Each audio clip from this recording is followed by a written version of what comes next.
মনের একটা কথা বলি, হাসি দিয়া দিন পার করে দেয় কিন্তু রাত কাটে না। তারা ভুইলা যাইতে চাই কিন্তু মাথা থেকে চিন্তা সরে না। মাঝে মাঝে মস্তিষ্ক বলা যা হয়েছে তা ভুইলা যা, কিন্তু মন তা মানতে চায় না।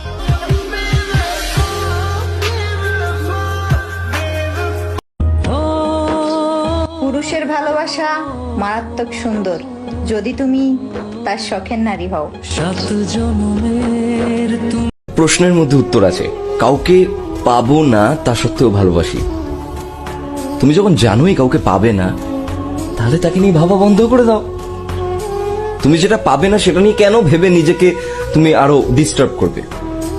উত্তরটা এখানেই আছে, কিন্তু উত্তরটা যতটা সহজ বলে মনে হচ্ছে তুমি ততটা সহজভাবে নিচ্ছ না। কারণ তুমি যতবার তাকে দেখছো, যতবার তোমার সাথে তার দেখা হচ্ছে, সোশ্যাল মিডিয়ায় তার ছবি দেখছো, ততবার তোমার ভিতরে একটা ইমোশনাল ট্রিগার হচ্ছে, যেটা তোমাকে ইমোশনালি পেইন দিচ্ছে, ইমোশনালি কষ্ট দিচ্ছে, এবং তোমাকে বারবার এটা মনে করাচ্ছে যে তোমার একে পেতে হবে, বা ইস একে আমার পাওয়া হলো না, আফসোস কাজ করছে তোমার মধ্যে।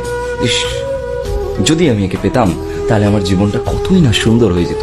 কারণ তুমি এরকম একটা ধারণার মধ্যে রয়েছো। এখন যে কথাটা বলবো খুব ডিপলি বুঝতে হবে এবং দরকারে 2-3 বার দেখতে হবে, কারণ এটা আন্ডারস্ট্যান্ডিং লেভেলে গিয়ে বুঝতে হবে এবং বুঝতেই হবে। একটা বাচ্চা যখন মোবাইলে গেম খেলে, সে টেম্পল রান গেমটা খেলছে, এবং আমরা প্রত্যেকে টেম্পল রান গেমটা খেলেছি। এই গেমটার বিশেষত্ব কি, এই গেমটার কোনো শেষ নেই, একটা নেভার এন্ডিং গেম। একটা বাচ্চা যখন টেম্পল রান খেলছে, সে অ্যাডিক্টেড হয়ে যাচ্ছে। প্রত্যেক দিন সে শুধু দৌড়চ্ছে আর কয়েন কালেক্ট করছে, দৌড়চ্ছে আর কয়েন কালেক্ট করছে। সেই বাচ্চাটাকে যদি তুমি গিয়ে জিজ্ঞাসা করো যে গেমটা শেষ কবে, তাহলে সেই বাচ্চাটা তোমাকে বলবে যে এই গেমটার তো কোনো শেষ নেই, আমাকে দৌড়ে যেতে হবে। এটা একটা অ্যাডিকশন। ঠিক যেরকম ভাবে স্মোকিং এ হয়, ঠিক যেরকম ভাবে অ্যালকোহলে হয়, ঠিক সেরকম ভাবে এই গেমসেও আমাদের অ্যাডিকশন হয়, সেম লেভেল অফ অ্যাডিকশন। তো আমি এই অ্যাডিকশনটাকে, যেই অ্যাডিকশনটাকে তুমি বলছো যে হচ্ছে এই যে কাউকে পাবো না তা সত্ত্বেও তাকে নিয়ে ভাবছি কন্টিনিউয়াসলি এবং নিজেকে ইমোশনালি পেইন দিচ্ছি, এটাকেও এক ধরনের অ্যাডিকশন হিসেবেই বলবো।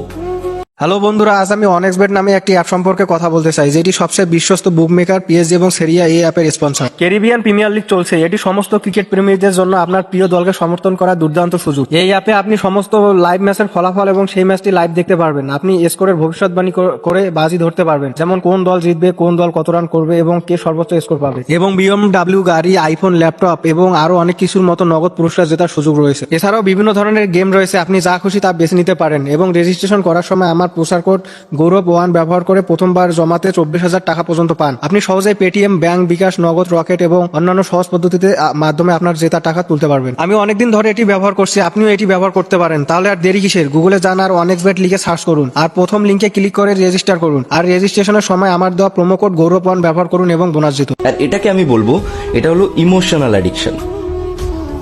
এটা হলো একটা ইমোশনাল অ্যাডিকশন। এটাও কিন্তু একটা addiction, as like smoking, as like alcohol, as like gaming. হ্যাঁ, ইমোশনাল অ্যাডিকশন এটা একটা নেভার এন্ডিং প্রসেস। এই ইমোশনাল অ্যাডিকশনটা একটা নেভার এন্ডিং প্রসেস। তুমি ভাবছো যে এই মানুষটা আমার জীবনে থাকলে আমার জীবন কতটাই না সুন্দর হয়ে যেত। তোমার একটা ইমাজিনারি ওয়ার্ল্ড তুমি তৈরি করে নাও এবং সেই ইমাজিনারি ওয়ার্ল্ডের মধ্যে সমস্ত ভালো জিনিসগুলোকে পুট করো, যে এই মানুষটা আমার সাথে থাকলে আমি এই করতাম, এই মানুষটা আমার জীবনে থাকলে আমার জীবনটা হয়তো আজ সব থেকে সুন্দর হতো, এই মানুষটা আমার জীবনে থাকলে হয়তো আমার শূন্যতা ভরাট হয়ে যেত। অনেক কিছু তুমি ভাবো। ঠিক জুয়ারিদের মতো, যারা জুয়া খেলে তারা প্রত্যেক কটা দানের আগে ভাবে যে আমি এই দানটা জিতলেই এত টাকা পাবো, কিন্তু তারা এটা ভাবে না যে এই দানটা আমি যদি হারি তাহলে আমি সব হারিয়ে ফেলবো। এটা ঠিক জুয়া খেলার মতো একটা অ্যাডিকশন। তুমি এটা ভাবো না যে সেই মানুষটা তোমার জীবনে থাকলে তোমার জীবনে তো খারাপ পথেও যেতে পারতো। তুমি শুধুমাত্র অপটিমিস্ট হও। অপটিমিস্ট হওয়া ভালো, কিন্তু এতটা অপটিমিস্ট হওয়া ভালো না। তো ব্যাপারটা হচ্ছে সেখানে you have to know the reality. কোনটা রিয়ালিটি সেটা বুঝতে হবে, কোনটা রিয়েল আর কোনটা ইমাজিনেশন, এই দুজনের মধ্যে পার্থক্যটা বুঝতে হবে। তুমি যেটাকে ভালোবাসা বলছো ওটাকে যদি ভালোবাসার বদলে তুমি অবসেশন বলো তাহলে আরো বেটার হয়। তার কারণ তোমার সেটা অবসেশন হয়ে গেছে। ঠিক যেরকম ভাবে একটা দামি মোবাইল কেনা আমাদের অবসেশন, ঠিক যেরকম ভাবে মাংস ভাত খাওয়া আমাদের একটা অবসেশন, যে ভাই অনেকদিন মাংস খাইনি, আজ একটু মাংস খেতেই হবে। তো এই যে অবসেশন গুলো আমাদের কাজ করে না, এই অবসেশন গুলো আমাদেরকে দিয়ে এমন এমন অনেক ডিসিশন নেওয়ায় যেগুলো ইজ নট রাইট। তুমি অবসেসড হয়ে পড়ছো কোনো একটা বিষয়ের প্রতি, কোনো একটা মানুষের প্রতি, কিন্তু তোমাকে বুঝতে হবে যে তুমি একটা জড় বস্তুর উপর অবসেসড হওয়া ঠিক আছে, কিন্তু একটা মানুষের উপর অবসেসড হওয়াটা সব থেকে বড় বোকামো। তার কারণ এটা একটা টু ওয়ে থিং।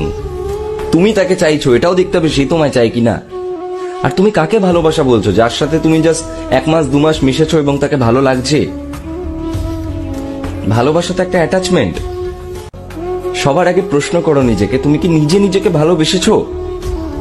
তুমি যদি নিজেই নিজেকে না ভালোবাসো তাহলে তোমার কাছে কারোর ভালোবাসার কোনো ভ্যালু থাকবে না। সবার আগে এই টাইমটায় নিজেকে ভালোবাসো। সবার আগে এখন জীবন গড়ার সময়, এবং এই সময় নিজেকে ভালোবেসে নিজের বেস্ট আউটপুটটা দাও।